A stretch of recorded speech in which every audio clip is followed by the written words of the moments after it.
ekonomiya, politika, lipunan, edukasyon at iba pang mga isyung nakakaapekto sa ating mga Pilipino. Halika na't sama-sama nating itulog sa Diyos ang mga isyu't suliraning bayan ng may buong pananampalataya at walang pag-aalinlangan. Kasama ang ating mga prayer warriors mula sa Intercessors for the Philippines dito sa Abot Kamay sa Panalangin.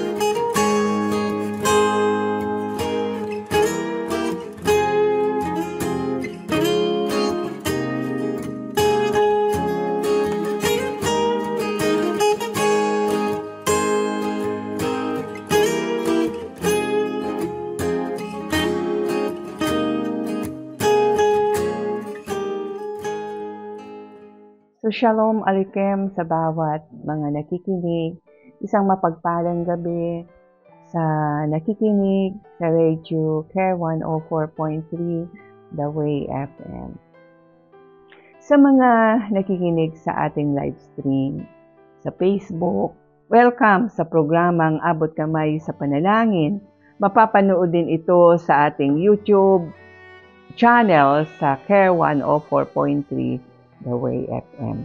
Ako po pala ang inyong mga kasama sa gabing ito sa Sama-samang Panalangin. Isa po ako sa Intercessor for the Philippines at pwede po kayong mag-text sa 0946-763-9858 at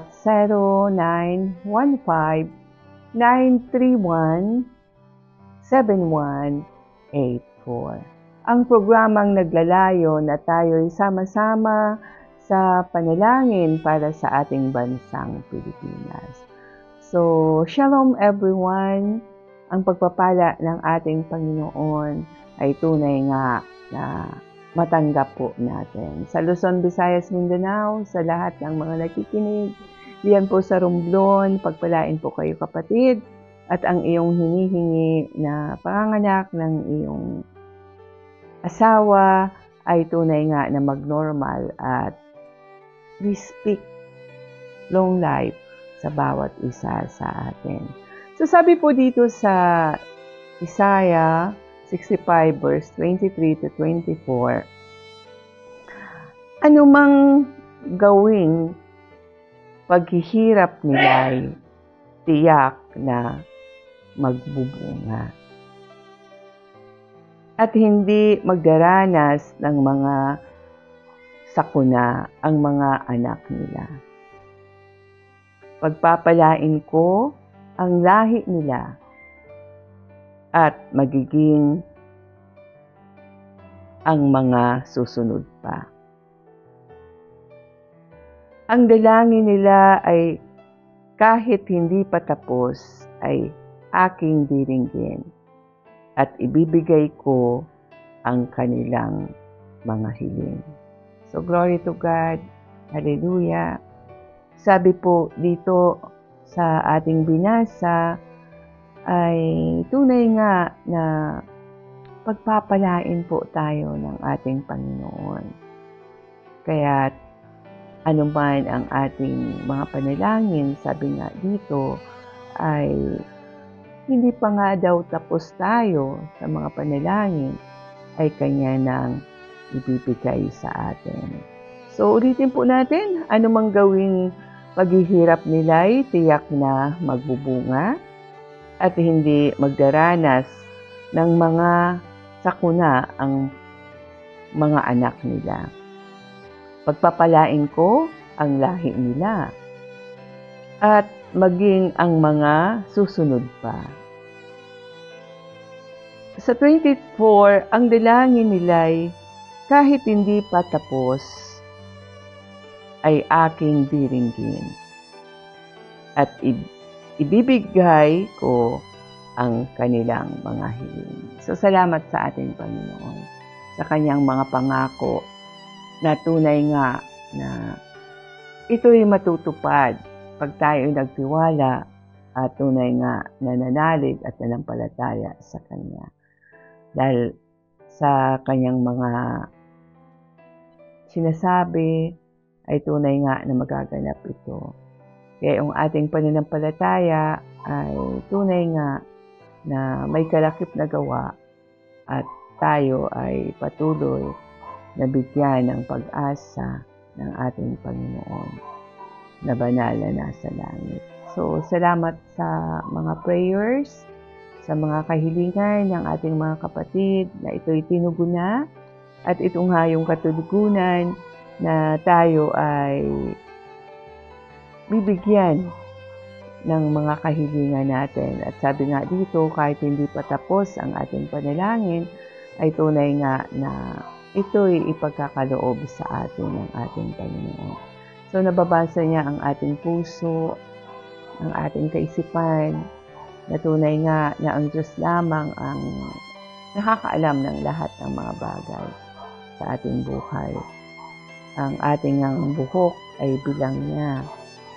So, salamat sa Panginoon na makapangyarihan sa lahat ng panahon na kaya niyang gawin ang lahat sa ating buhay, kaya niyang kontrolin ang lahat ng mga bagay. Pag nais niya, gagawin niya. Sino ang makakapigil nito? Wala. Dahil ang Diyos ang makapangyarihan sa lahat ng panahon. So, salamat o Diyos sa aming nabasa. Naway patuloy namin itong makamtan. We declare na ang mga kahilingan namin ay iyong sasagutin. Sa lahat ng mga kasama ko sa panalangin, manalig kahit manampalataya na ang lahat nating kahilingan sa ating physical na katawan, na kagalingan, sa ating buong pamilya, ay tunay nga na pinagkaloob na ng ating Panginoon. So, O Diyos, salamat at kami patuloy makadulog sa iyo at aming linalapit sa iyo ang 8 pillars of society ng aming bansang Pilipinas, na kami nagpapasalamat na kami ay naging Pilipino at pinapasalamat po namin ang aming buhay na kami ay iyong pinagkalooban ng bansang prosperous nation, na tunay nga na ang kasaganaan ay patuloy namin makamtan. At ang bansang Pilipinas ay warrior for the kingdom of God. At ito ay sending missionary nation at prosperous nation. Kaya naman maging masagana ang pamumuhay ng mga Pilipino sa bansang Pilipinas, at yun ang nais ng ating Panginoon. Manalig tayo at manampalataya at manalangin sa bawat minuto ng ating buhay. Magpasalamat po tayo na mayroong kagalakan ang ating puso. So, patuloy po kaming nagpapasalamat o Diyos sa gabing ito na kami makapanalangin sa iyo, na sama-sama po kaming manalangin at mag-worship sa iyo in spirit and truth. Sa lahat po ng aking mga kasama at nakikinig at nanonood sa himpilang ito sa YouTube, sa Facebook, at tunay nga na kayo ay bigyan ng Diyos ng kasaganaang pamumuhay, more wisdom, knowledge, understanding. At ang ating mga panalangin ay tunay nga na pinagkaloob na ng ating Diyos na banal na nasa langit. At salamat sa kanyang mga salita na tunay nga na tiyak na ang lahat nating mga ginagawa, tiyak na mamumunga ng sagana. At ang ating mga anak ay pagpapalain ng ating Panginoon. Kaya salamat o Diyos sa pagpapalang ito na patuloy namin inaasahan at nararanasan sa bawat minuto ng aming buhay. At patuloy na rin namin dinadalangin ang bansang Israel na ang pagpapala mo ay patuloy na makamtan at tunay nga na magsibalik loob ang lahat ng tinawag mo at tunay nga na kami makaabide sa iyong nais at kalooban. So, hinirang mo po kami upang kami ay makapagpanalangin sa aming buhay at tunay nga na ang bawat bansa ay maka-abide sa iyo at tunay nga na pagpalain mo, O Diyos. Thank you, Abba, for your love, for your guidance, for your protection. Ami pong dinudulog ngayon sa iyo ang aming bansang Pilipinas na tunay nga na magkaroon ng tunay na connection sa iyo at magkaroon ng long life ang bawat isa, maging masagana ang pamumuhay. At ang aming mga kahilingan sa buo naming pamilya ay tunay nga na ipagkaloob mo, O Diyos. Marami po ngayon nananalangin, O God, sa kanilang health.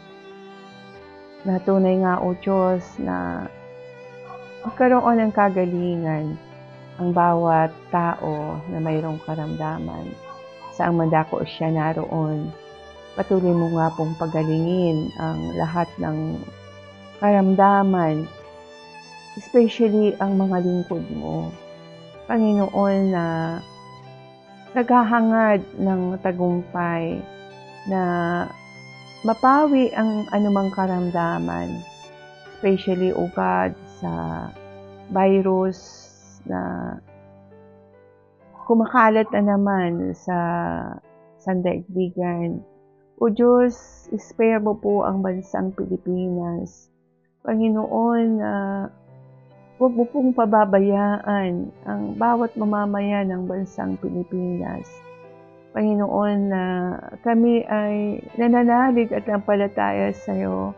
Kami humihiling sa iyo sa oras na ito na ang virus na kumakalat sa buong daigdig ay pawiin mo, O Diyos. O Panginoon, kami ay iyong ingatan. Ang mga lingkod mo, ang mga nananalig sa iyo at nananampalataya, ang mga tao na tumatawag sa iyo ay hindi mo pababayaan. Sinabi mo nga sa iyong salita na ang aming mga hiling sa iyo, ang aming mga panalangin sa iyo ay tunay nga na alam mo at tunay nga na dinirinig mo at tunay nga na ito'y ipinagkakaloob mo. Kaya naman, O Diyos, kagimbal-gimbal ang mga nakikita namin na dinapuan ng impacts, O God, at millions of people, O God, ang apektado ng virus na ito.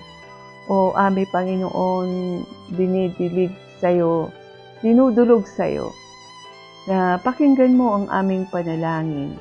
Dinadalangin po namin sa'yo, O Diyos, na tunay nga na kami magtagumpay sa mga ganitong sitwasyon ng aming buhay. O Diyos, maraming karamdaman na nasa hospital sa oras na ito. Pagpalain mo po ang mga kamay ng aming mga doktor. O Diyos, sila'y bigyan mo ng karunungan, kaalaman na mapagaling ang lahat ng uri ng karamdaman. Alam po namin pag sila'y nanampalataya sa iyo, nanalig sa iyo, O Diyos, ang lahat ng mga doktor namin ay pagpapalain mo. O Diyos na banal, na marami ngayon, O Diyos, na kailangan ang pinansyal na aspeto ng aming buhay. Marami ngayon gamot na kailangan nilang bilhin sa pang-araw-araw. Subalit, O Diyos, turuan niyo po kami na matuklasan ang mga bagay na linikha mo upang magpagaling sa aming mga karamdaman. Ang aming Panginoong mga scientists, O God, sa bansang Pilipinas, mag-arise, mag-shine. O Diyos, na sila'y makatuklas ng mga mabubuting bagay, ng mga tutuwid na bagay, na makagawa sila ng mga Kailangan ng aming physical na katawan upang ang karamdaman na dumapo sa aming physical na katawan ay ito'y gumaling. Sa pamamagitan ng iyong karunungan, ibaba mo po sa aming Panginoon, sa mga kemis po namin, O Diyos, na makapaglikha sila ng mga bagay ayon sa iyong kalooban. O Diyos na banal, pinagpapala po namin ang mga kabataan, ang mga mangangaral, ang mga nakapagtapos, ang aming mga kemis, Panginoon, na tunay nga na makapaglikha sila ayon sa iyong kalooban ng mga kamangha-manghang mga bagay na kaloob mo, at ito'y maging kagamit-gamit ng sanlibutan ito. O Diyos, batid mo ang bawat buhay namin, batid mo ang lahat naming pangailangan. Alam mo ang aming buhay na tunay nga na sa iyo din kami umaasa, dahil kami mula sa iyo at magbabalik loob kami, at tunay nga na kami ay tunay nga na ang gantimpala mo ay aming makamtan sa bawat minuto ng aming buhay. O Diyos na banal, salamat sa iyong pag-ibig sa lahat ng mga may karamdaman, saan man sila dako naroon. Sila po ay iyong pagpalain at pagalingin. Ang iyong salita ay pumukaw sa kanilang puso at magsilbing gamot sa kanilang karamdaman sa oras na ito. Pinagpapala po namin ang bawat pamilya, ang bawat mga anak, ang bawat magulang, ang bawat Diyos, mga tatay, mag-arise. Ang mga tatay ay maging, Panginoon, masigla ang kanilang buhay, at tunay nga na sila ay makapagturo ng tama ayon sa iyong kalooban, na ang mga tatay ay tunay nga na sila ay pagpalain mo, O Diyos. We speak long life sa kanilang buhay, na magkaroon sila ng kasiyasiya at kalugod-lugod sa iyong banal na harapan. Ang mga tatay ay tunay nga na tawagin mo, at tunay nga na sila ay makapag-abide sa iyong nais at kalooban. Ang mga nanay ay makapagturo din ng ayon sa iyong kalooban, at tunay nga na sila ay maging kagamit-gamit upang manalangin at mag-cry out sa iyo. Naghahanap ka, Aba, ng mga kababaihan na mag-cry out sa iyo.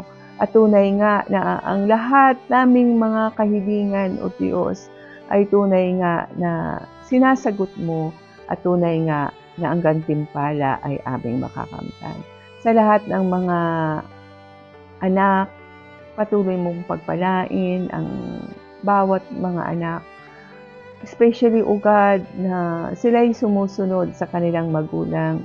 May pangako ka, O Diyos, sa mga anak, na sino man ang nag-honor sa kanilang mga magulang ay pagpapalain mo.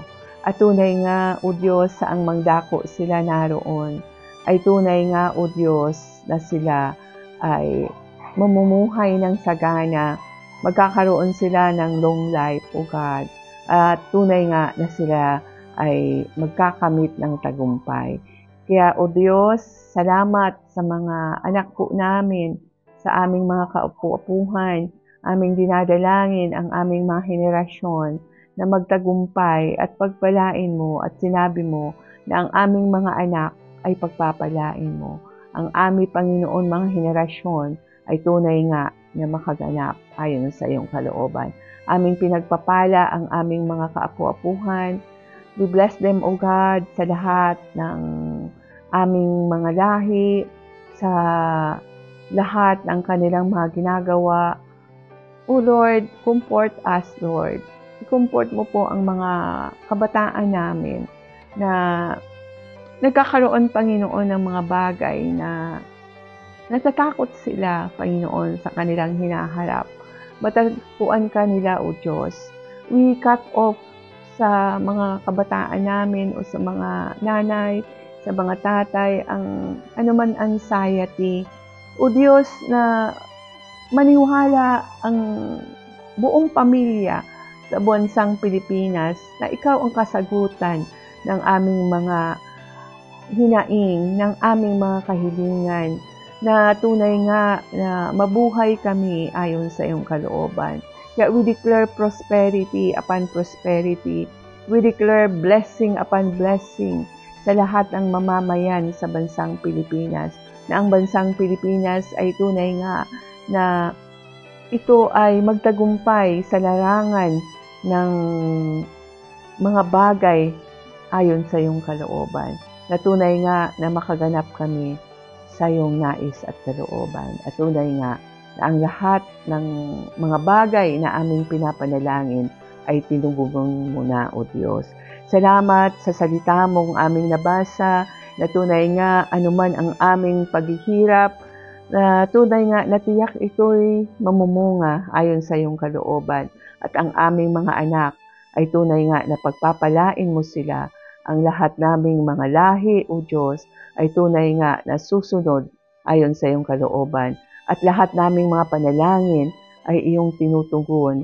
Kahit hindi pa tapos ang aming mga panalangin, ay tunay nga na ito'y tinugon mo na.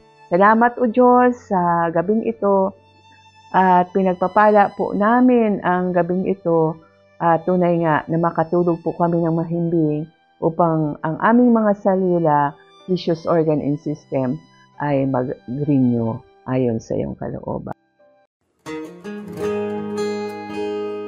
Ikaw ba ay napagpala sa ating sama-samang pananalangin? Muli mo kaming samahan bukas dito sa Abot Kamay sa Panalangin. Pwede mo din kaming i-contact sa mga numerong 0946-763-9858 o 0929-359-4298 o email sa info@dway.febc.ph. Maaari ring magmensahe sa aming Facebook page, Care 104.3 The Way FM.